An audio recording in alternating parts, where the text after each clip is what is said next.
어느 시골 마을에 초등학생 2명이 있는데 공부는 안 하고 놀기만 좋아합니다. 그러니까 성적이 오를 수가 없죠. 시험 치면 항상 빵점입니다. 그런데 둘 다 운동신경은 발달했는지 체육 점수는 70점, 어떨 때는 한 80점 이렇게 많습니다. 한 아이의 아버지가 이 아이의 성적표를 보고는 얼마나 화가 나는지, 야 이놈의 자식아, 너는 어찌 빵점 이것밖에 안 들었냐고 야단을 칩니다. 그런데 다른 집에 아버지는 빵점 성적표를 이렇게 보고는 이렇게 아이에게 이야기합니다. 예, 너는 한 과목에 너무 집중하는 것 같아? 그러는 거예요. 체육 한 과목만 70점, 80점 받으니까 너 한 과목만 너무 집중하는 것 같아? 다른 과목에도 집중하면 좋겠다. 이렇게 합니다. 성적표는 비슷합니다.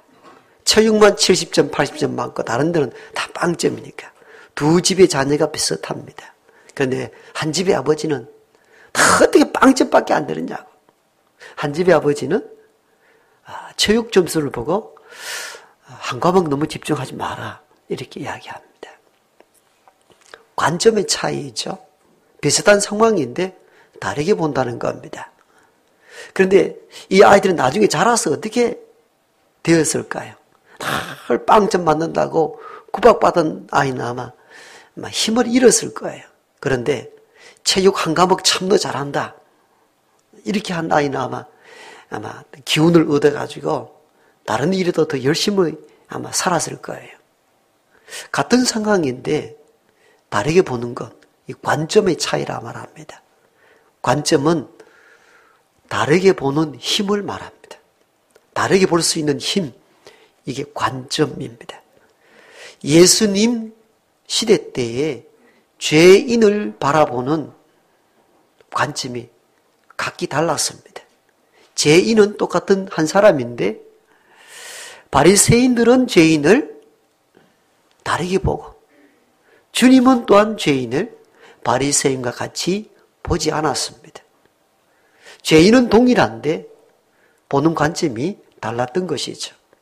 그렇다면 구체적으로 바리새인은 죄인을 어떻게 보았고 주님은 죄인을 어떻게 보았는지 그 두 관점의 차이를 통하여 우리는 이 시대를 살아갈 때에 사람들을 대할 때 그리고 세상을 바라볼 때에 어떤 관점으로 보는 것이 좋은지를 이 본문을 통하여서 찾아보길 원합니다. 첫 번째, 바리새인들은 죄인들을 버리운 자로 봤습니다. 왜? 나라와 국가에 도움이 되지 않는다고 판단했기 때문입니다. 공동체 내에 있으면 있을수록 세리나 죄인들은 더 우리를 힘들게 합니다. 지난주에 말씀드린 것이 들었다시피 세리들은 로마 정부의 앞잡이가 되어서 우리나라를 지배하는 그 로마 정부의 세금을 많이 우리 백성들 물에다가 그것을 정부에 바치고 일부는 자기 호주머니에 바칩니다. 로마 정부의 지배를 받는 유대인들은 죽을 지경입니다. 로마 군인들의 탄압도 참 고통스럽지만도 같은 백성인데 로마의 앞잡이가 되어서 백성들에게 세금을 많이 물려서 수탈하고 빼앗아가는 그 같은 동족인 세리가 더 미운 거예요. 그러니까 그들을 받아들일 수가 없는 거예요. 있으면 있을수록 힘든 거예요. 그러니까 당시에 믿음 가운데 살았던 바리새인들은 세리를 가로 밖으로 내버렸습니다. 우리의 동족, 우리 민족과 같이 않다는 겁니다.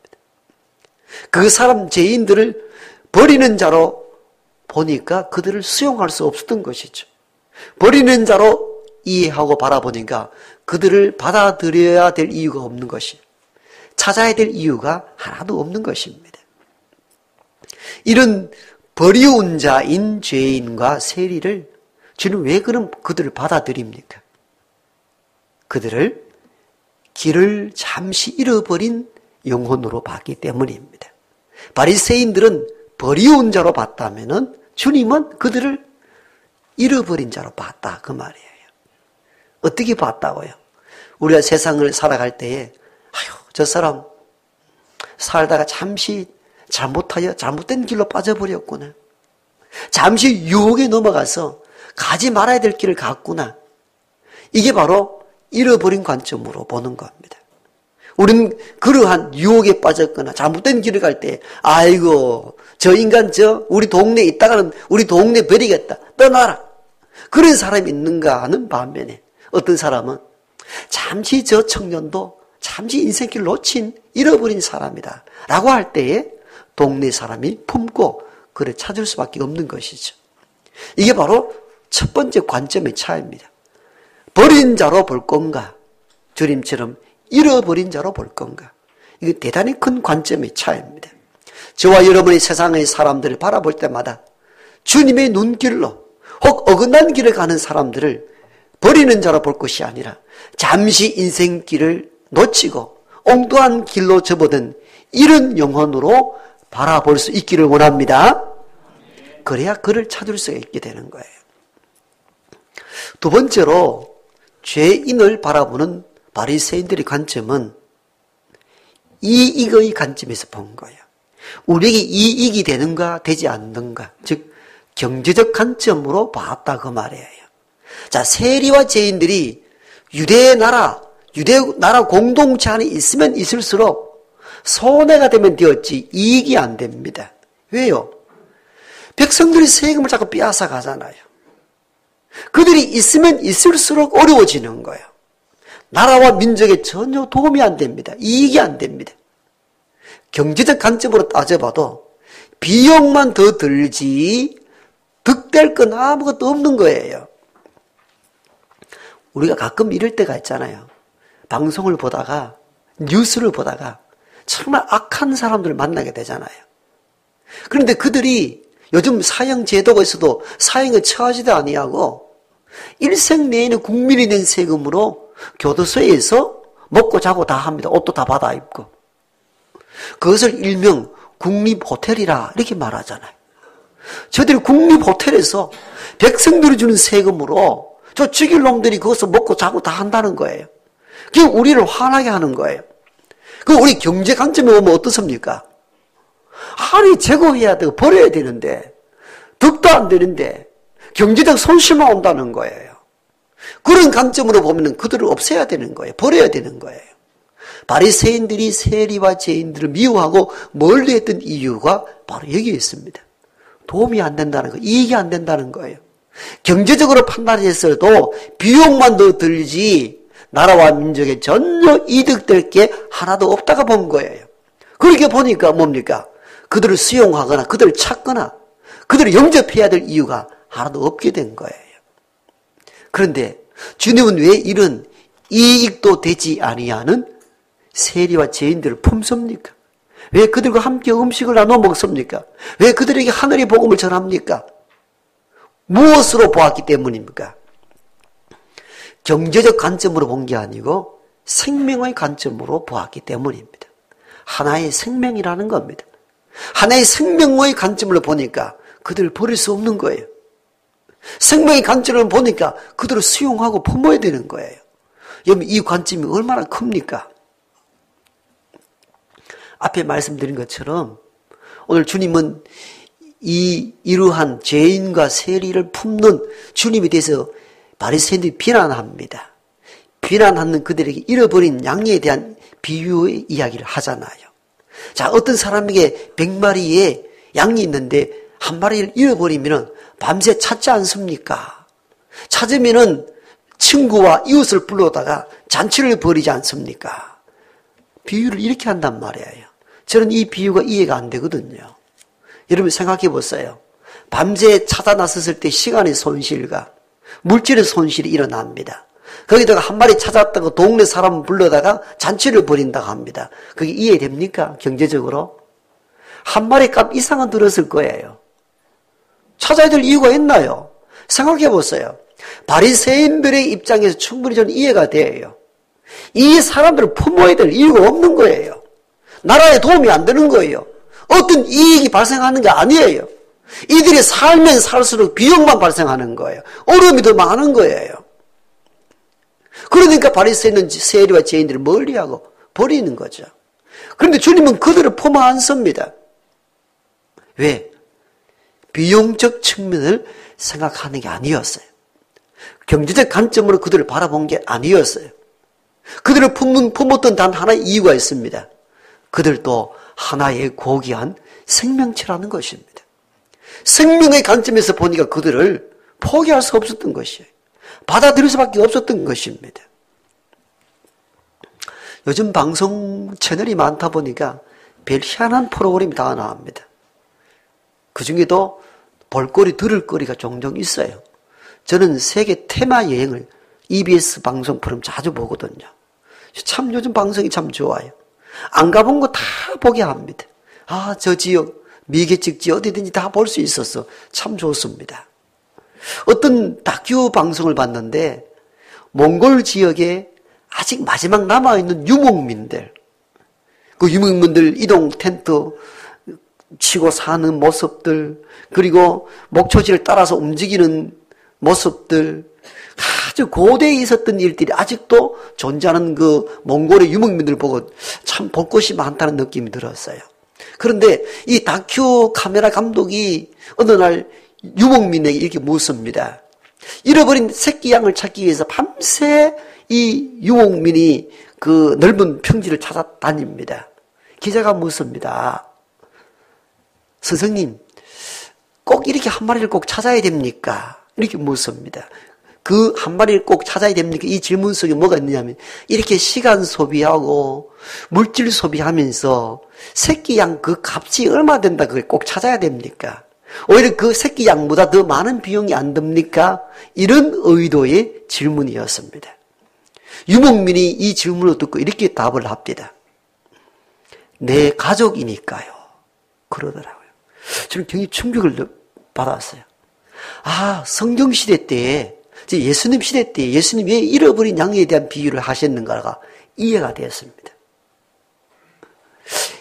잃어버린 새끼 양을 밤새 찾는데 왜 찾느냐고.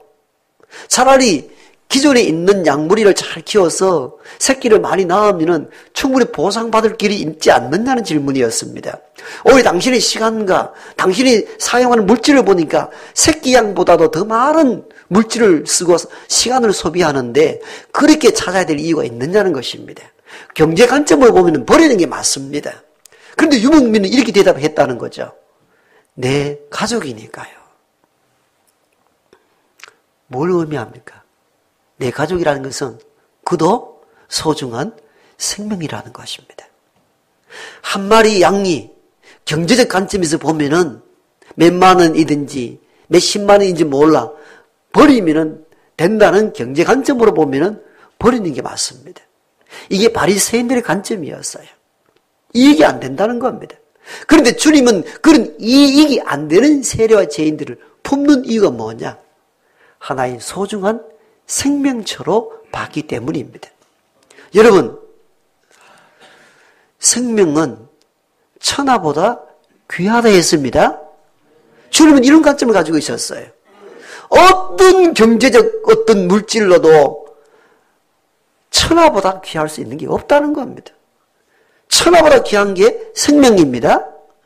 그 세리와 죄인들을 이익이 되는가 경제 논리로 바라보니까 버리지만도 주님은 다른 관점으로 봤어요.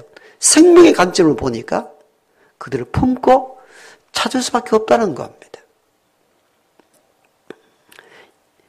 로마서 14장에 보면요, 로마 지역 교회 안에 문제가 있다는 것을 알게 됩니다. 그 문제는 고린도 교회가 안고 있던 문제와 비슷한 문제였습니다. 고대 사회 속에서는 이 파리테논 신전이라든가 또 아테네 신전 보면은 이방의 신전이 고대 지역 가면 참 많습니다. 그들은 거기에서 자기들의 신에게 제물을 바쳐서 제사를 많이 드렸거든요. 근데 얼마나 많은 제사가 드려지고 얼마나 많은 제물이 바쳐졌는지 거기에서 다 소비가 안 되는 거예요. 그 우상 앞에 바쳐진 제물의 고기들이 시장으로 흘러 들어오게 된 겁니다. 거기서 일반 교인들도 우상 앞에 바쳐진 제물의 고기들을 사서 먹는 일들이 벌어진 거죠. 그 알고 보니까 제사에 바쳐진 제물의 고기 드린 거죠. 유대인들은 레위기 11장에 의하면은 먹을 수 있는 음식과 먹을 수 없는 음식이 구분되어 있습니다. 이런 철저한 훈련이 된 사람들입니다. 아무거나 먹고 마시지 않았습니다. 그런데 우상 앞에 바친 제물을 유대인들이 먹을 수가 있습니까? 먹을 수가 없죠. 그런데 일부 유대인 출신이 아닌 헬라인 출신 교인들이 그걸 사서 막 먹고 마시는 거예요. 야단날 일들입니다. 유대 출신 교인들이 헬라 출신 교인들을 보니까 이건 말도 안 되는 일을 하고 있는 거예요. 그러니까 그들을 정죄하는 거예요. 어떻게 우상 앞에 바친 제물의 고기를 먹을 수 있느냐는 거예요. 정죄합니다. 그런데 유대 출신이 아닌 헬라 출신, 즉 비유대인 출신 교인들은 믿음으로 먹을 때 문제가 없다고 판단한 거예요. 모든 음식은 다 하나님으로부터 온 것이기에 믿음으로 먹었을 때 문제가 없다고 판단한 거예요. 그래서 오히려 먹지 않는 유대인 교인들을 향하여서 너 믿음 없다 판단하게 된 거예요. 한쪽은 정죄하고 한쪽은 판단합니다. 그러다 보니까 교회가 둘로 쫙 나눠져 버렸습니다. 이해가 됐죠? 그 당시로는 심각한 문제였어요. 유대인들은 어떻게 제사상에 올린 고기를 먹을 수 있느냐? 한편에서는 하나님 믿음으로 먹으면 되지 뭐 그게 뭐 문제냐? 한편은 믿음 없다 업신여깁니다. 한쪽은 업신여기고 한쪽은 판단하고 이게 교회의 심각한 문제가 대두되고 이 일로 인해 교회가 두 쪽으로 나누어질 위기에 있을 때에 이 소식을 들었던 사도 바울이 로마 지역에 보낸 편지글 일부분이 로마서 14장입니다. 이 분쟁 가운데 있는 로마 지역 교회를 향하여 바울은 하나님의 말씀을 받아 이렇게 그들에게 편지글을 보냅니다. 그게 로마서 14장 15절인데요. 거기에 이렇게 기록합니다. 그리스도께서 대신하여 죽은 형제를 음식물로 망하게 하지 마십시오. 아멘. 무슨 이야기인가 하면요. 여러분들 그 음식 먹었다고 정죄하고 판단하고 업신여기는 여러분들의 교회 교인들이 누구인지 아십니까? 그 사람이 누군지 아십니까? 주님이 죽으면서까지 살려낸 형제요 자매입니다. 아멘? 뭐 얘기는 잘 모르십니까? 제사에 바친 음식을 먹었나 먹지 않았나 그게 문제가 아니고 먹었던 사람이든지 먹지 않았던 사람이든지 그 사람이 누구인지를 보라는 거예요. 여러분이 믿음 없다 업신여기고 그거 먹었다고 판단하고 정죄했던 그 사람이 누구냐? 그 사람 위하여 주님이 죽으면서까지 살려낸 형제요 자매라는 것입니다. 드러나는 행위적인 것을 보지 말고 인간 본질을 보라는 거예요. 인간 본질을 보면 그가 누구라는 거예요. 그 사람이 누군지 아시냐? 주님이 죽으면서까지 살려낸 형제고 자매라는 것입니다. 그래서 그걸 먹냐 먹지 않는 그걸로 인해서 정죄하고 판단하고 업신여기지 마십시오. 그 사람이 대단히 존귀한 사람이다. 대단히 귀한 생명체다. 주님이 죽으면서까지 살려낸 형제요 자매라는 것입니다. 우리가 사람을 대할 때에 이런 주님의 관점으로 바라볼 수 있어야 합니다. 우리가 드러나는 어떤 행위로만 판단하지 말고 본질을 보라는 거예요. 그 사람 본질이 누구냐? 주님이 죽으면서까지 살려낸 형제고 자매인 고귀한 생명체입니다. 그때 그렇게 관점을 보면 세상의 죄인이나 세리를 바라보는 관점이 확 전환될 수밖에 없는 것이죠.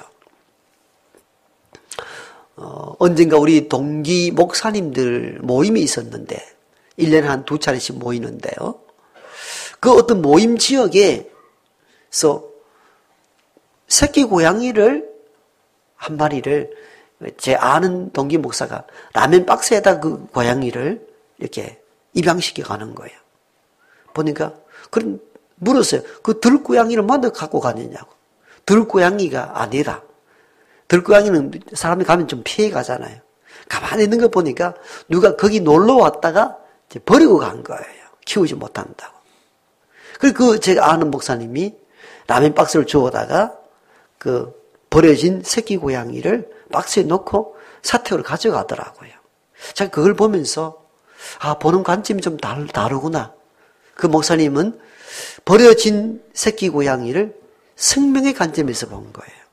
그다 하나의 귀한 생명으로 본 거예요. 생명의 관점을 보면 어떻습니까? 찾아야죠. 이 방에 키우고 싶은 마음이 생기는 거죠.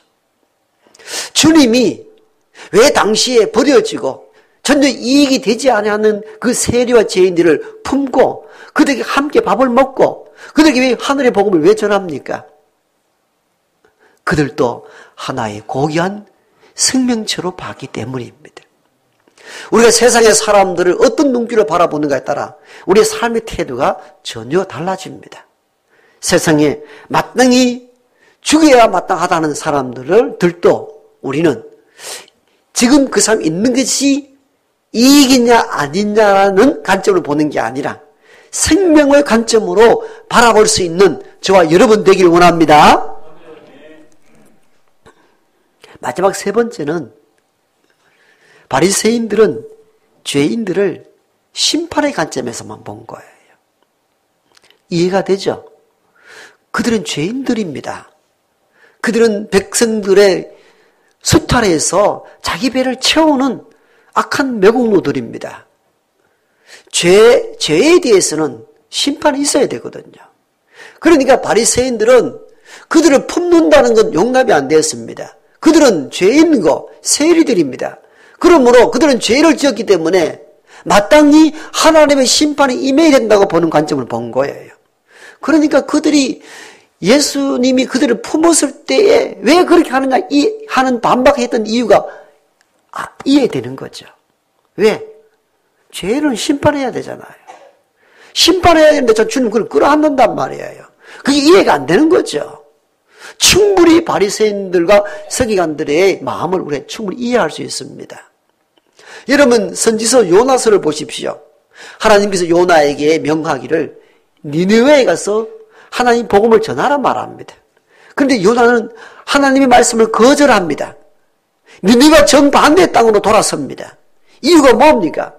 니느웨 백성은 우리 이스라엘 백성을 괴롭힌 민족입니다. 추수 때가 되면 항상 와서 곡식떡 다 거두가고 사람을 죽이기도 하는 악한 이들입니다. 요나가 봤을 때는 니느웨 백성들은 죽어 마땅합니다. 심판받아야 됩니다. 하나님은 의로운 분이시고 죄에 대해 분노하시는 분이신데 심판하셔야 되지 않느냐는 거예요. 그런데 하나님 오늘 요나에게 거기 가서 복음을 전하라는 거예요. 여러분 같은 복음을 전하겠습니까? 심판받아야 되잖아요.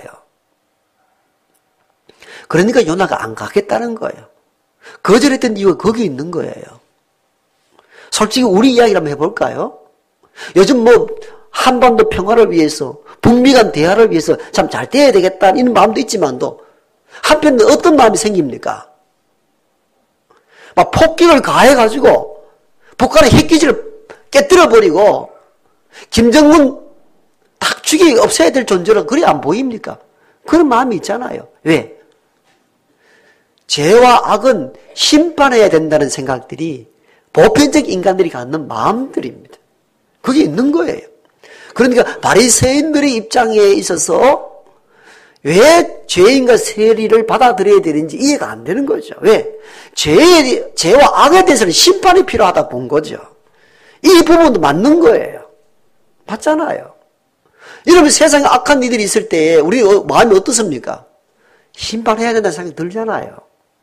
그게 바리새인들의 관점이었어요. 그런데 주님은 심판의 대상으로 본 게 아니고 무엇으로 본 거예요? 구원의 대상으로 본 거예요. 이게 결정적인 차이였어요. 죄와 악에 대해서는 분노하셨지만도 죄인에 대해서는 구원의 대상으로 본 겁니다. 그러니까 바리새인들은 심판해야 된다고 봤지만도 주님은 그들도 구원의 대상으로 본 거예요. 관점이 전혀 틀린 것이죠. 그 관점이 7절에 정확하게 기록되어 있습니다. 잃어버린 양에 대한 비유의 끝을 맺으면서 주님은 이 독자들에게 그리고 당시에 반대하는 바리새인과 서기관들에게 이렇게 말씀하며 첫 번째 비유의 끝을 맺습니다. 죄인 한 사람이 회개하면 하늘에서는 회개할 것 없는 의인 99으로 말미암아 기뻐하는 것보다 더 하리라. 아멘.